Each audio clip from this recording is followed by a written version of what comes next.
Over the next 3 to 5 years, what shifts will reshape how organizations think about data foundations? It's going to be more of a strategic asset Mhm. and less about it being like, oh, we have to have data. Because Yeah. think with AI relies heavily on your data. That's where it's going to derive all of its insights and its knowledge so that it can become more knowledgeable itself. And so if your data is not there, then you're not going to be able to leverage AI, or you're going to get incorrect information and knowledge from that.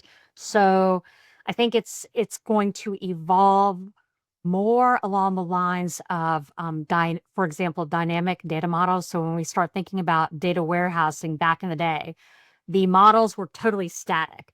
And so you had to really think about how you're going to analyze the data to derive your static models.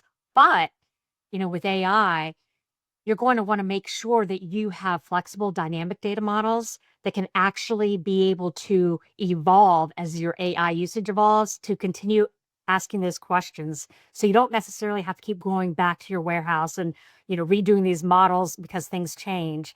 I think that would be really exciting to see as well. Yeah, and I think as I look at this, and this is something that I think we've spent a lot of time kind of trying to dig into early on and figure out how to get our arms around it. But as much as data going into AI is super important for the success of AI as a technology, AI as a data point, I think is also going to be really critical, right?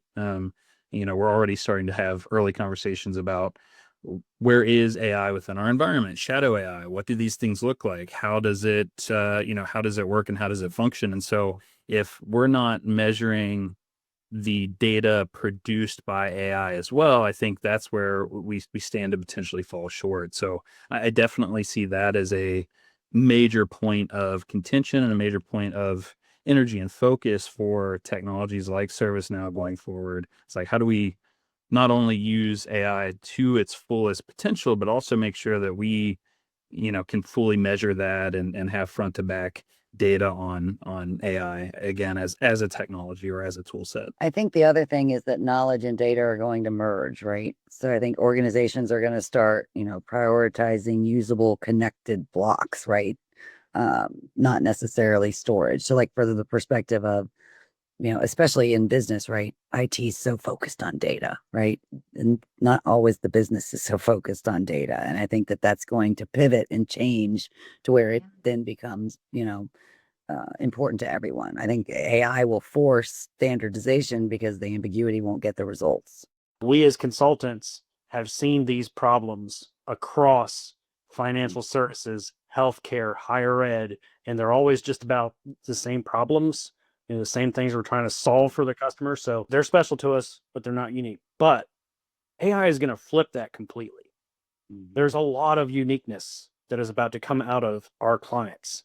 And especially when we think about agentic, you have to enable that form of AI to be able to speak, move, and think like it's in your industry, like it has been in your industry for a decade. And you begin to do that with data.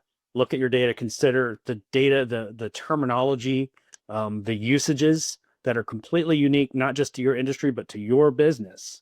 And if you're going to have any type of AI that is human facing, be it in your company or especially to your customers, it needs to look and sound like you. The data it serves up needs to reinforce and reflect who you are, what actually does make you unique as a business.